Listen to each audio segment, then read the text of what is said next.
Friends, ఈరోజు CSIR national Physical laboratory నుండి వచ్చిన టెక్నీషియన్ 1 రిక్రూట్మెంట్ నోటిఫికేషన్ని కంప్లీట్గా చూద్దాం. చాలామంది టైటిల్ చూసి శాలరీ మాత్రమే చూస్తారు, కానీ నోటిఫికేషన్లో ఉన్న eligibility, selection process, age relaxation, application process అన్ని క్లియర్గా తెలుసుకోవాలి. కాబట్టి నోటిఫికేషన్ని పేజ్ బై పేజ్ అనలైజ్ చేద్దాం. ఓకే, ముందుగా సిఎస్ఐఆర్ నేషనల్ ఫిజికల్ ల్యాబొరేటరీ అంటే ఏంటి అనేది నోటిఫికేషన్ చెప్తుంది. ఇది council of scientific and industrial research కింద పనిచేసే ఇండియన్ నేషనల్ మెట్రాలజీ ఇన్స్టిట్యూట్ అనమాట. ఓకే, క్వాంటమ్ మెట్రాలజీ కానీ, నానో టెక్నాలజీ, ఎన్విరాన్మెంట్ సైన్స్ లాంటి అడ్వాన్స్డ్ రీసెర్చ్ ఏరియాలో పనిచేస్తుంది అనమాట. ఈ నోటిఫికేషన్ ద్వారా టెక్నీషియన్ 1 పోస్ట్ని ఫిల్ చేయడానికి అప్లికేషన్ పిలుస్తున్నారు. ఓకే, టోటల్గా మనకి 20 వేకెన్సీస్ ఉన్నాయి. ఇందులో వీటిలో అన్రిజర్వ్డ్ 7, ఈడబ్ల్యూఎస్ 3, ఓబీసీ వాళ్ళకి 9, ఎస్టీ వాళ్ళకి 1 వేకెన్సీ ఉంది. పే లెవెల్ 2లో పోస్ట్ ఉంటుంది. బేసిక్ పే వచ్చేసి మనకి 19,000 starting salary and HRA DA, transport allowance అన్ని కలిపి అప్రాక్సిమేట్లీ మంత్లీ శాలరీ 44,428 వరకు ఉండొచ్చు అని చెప్తున్నారు. అండ్ ఏజ్ విషయానికి వస్తే minimum 18 years to maximum 28 years అని నోటిఫికేషన్లో మెన్షన్ చేశారు.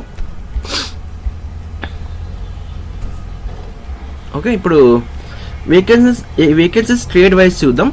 First electronics trade. Okay, electronic ఇందులో మనకి టోటల్గా 10 వేకెన్సీస్ ఉన్నాయి ఇందులో. Okay, candidate 10th class science సబ్జెక్ట్స్తో మినిమం 55% మార్క్స్తో పాస్ అయ్యి ఎలక్ట్రానిక్స్ మెకానిక్ ఐటీఐ సర్టిఫికేట్ కలిగి ఉండాలి. ఓకే, లేదా ఆర్ ఎలక్ట్రానిక్స్ ట్రేడ్లో 2 years అప్రెంటిస్ ఎక్స్పీరియన్స్ ఉన్నా అప్లై చేయొచ్చు. అది కూడా లేకుంటే 3 years రిలవెంట్ వర్క్ ఎక్స్పీరియన్స్ ఉన్నా కూడా ఎలిజిబుల్ అవుతారు అని చెప్తున్నారు. ఓకే, సో మీరు అప్లై చేసే ముందు ఇవన్నిటికి మీరు ఎలిజిబుల్లా చూసి అప్లై చేయండి. ఓకే, తర్వాత ఎలక్ట్రికల్ ట్రేడ్. దీంట్లో 5 వేకెన్సీస్ ఉన్నాయి. ఎలిజిబిలిటీ ఆల్మోస్ట్ దానికి దీనికి సేమ్ ఉన్నాయి. లైక్ 10th సైన్స్ సబ్జెక్ట్లో 55% marks plus electrician ITI certificate ఉండాలి, లేదా అప్రెంటిస్ ఎక్స్పీరియన్స్, లేకపోతే 3 years వర్క్ ఎక్స్పీరియన్స్ ఉన్నా కూడా అప్లై చేయొచ్చు అని చెప్తున్నారు. Okay, next Copa, computer operator and programming assistant. ఇందులో మనకి 2 వేకెన్సీస్ ఉన్నాయి. Okay, computer operator and programming assistant ITI చేసిన క్యాండిడేట్స్కి ఇది ఒక మంచి ఆపర్చునిటీ. సో దీని ఎలిజిబిలిటీ వచ్చేసి ఐటీఐ ఓన్లీ. ఐటీఐ ఉన్న వాళ్ళు ఎలిజిబుల్ అని చెప్తున్నారు. Next multimedia animation and special effects. So ఈ ట్రేడ్కి 1 వేకెన్సీ ఉంది. ఫోటోగ్రాఫర్ ట్రేడ్కి 1 వేకెన్సీ ఉంది.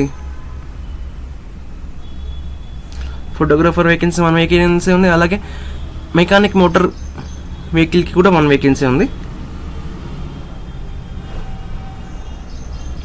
ఓకే, ప్రతి ట్రేడ్కి ఐటీఐ సర్టిఫికేట్ లేదా అప్రెంటిస్ ఎక్స్పీరియన్స్ లేదా రిలవెంట్ వర్క్ ఎక్స్పీరియన్స్ యాక్సెప్ట్ చేస్తున్నారు. నోటిఫికేషన్ ప్రకారం టెక్నీషియన్ పోస్ట్ జాబ్ రోల్ ఏంటి అంటే సైంటిఫిక్ అండ్ టెక్నికల్ స్టాఫ్కి అసిస్టెన్స్ ప్రొవైడ్ చేయడం అన్నమాట. ఓకే, నెక్స్ట్ బెనిఫిట్స్ కనుక చూస్తే, ఓకే, బెనిఫిట్స్ ఏంటంటే మనకి సాలరీతో పాటు సిఎస్ఐఆర్ ఎంప్లాయీస్కి, సెంట్రల్ గవర్నమెంట్ ఎంప్లాయీస్కి దొరికే బెనిఫిట్స్ కూడా ఉంటాయన్నమాట. Like DA, HRA, transport allowances, medical reimbursements, అలాగే leave, travel concession, house building advance లాంటి ఫెసిలిటీస్ ఉంటాయని చెప్తున్నారు. అలాగే న్యూ ఎంప్లాయీస్కి నేషనల్ పెన్షన్ స్కీమ్ కిందకి వస్తారని చెప్తున్నారు. అలాగే పర్ఫార్మెన్స్ బట్టి ప్రమోషన్స్ కూడా ఆపర్చునిటీస్ ఉంటాయని చెప్తున్నారు.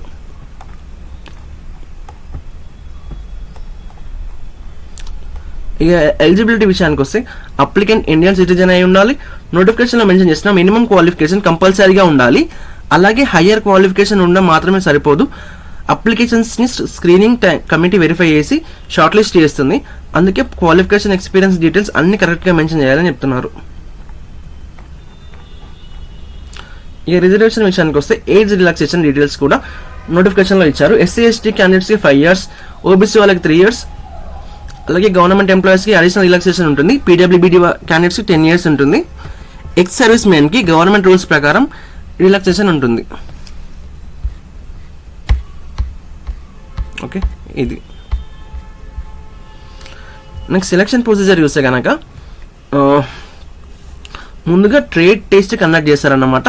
ఇది క్వాలిఫైయింగ్ నేచర్ మాత్రమే, అంటే ట్రేడ్ టెస్ట్ మార్క్స్ ఫైనల్ మెరిట్లో కౌంట్ అవ్వవు, జస్ట్ క్వాలిఫైయింగ్ ఎగ్జామ్ అనమాట. ట్రేడ్ టెస్ట్ క్వాలిఫై అయిన క్యాండిడేట్స్కి రిటర్న్ ఎగ్జామ్కి వెళ్తారు. ఓకే, ఫస్ట్ టెస్ట్ రాసినాక అలా క్వాలిఫై అయిన వాళ్ళు రిటర్న్ ఎగ్జామ్కి వెళ్తారని చెప్తున్నారు. ఓకే, రిటర్న్ ఎగ్జామ్లో మెయిన్గా 3 పేపర్స్ ఉంటాయి అన్నమాట. Paper 1, paper 2 and paper 3.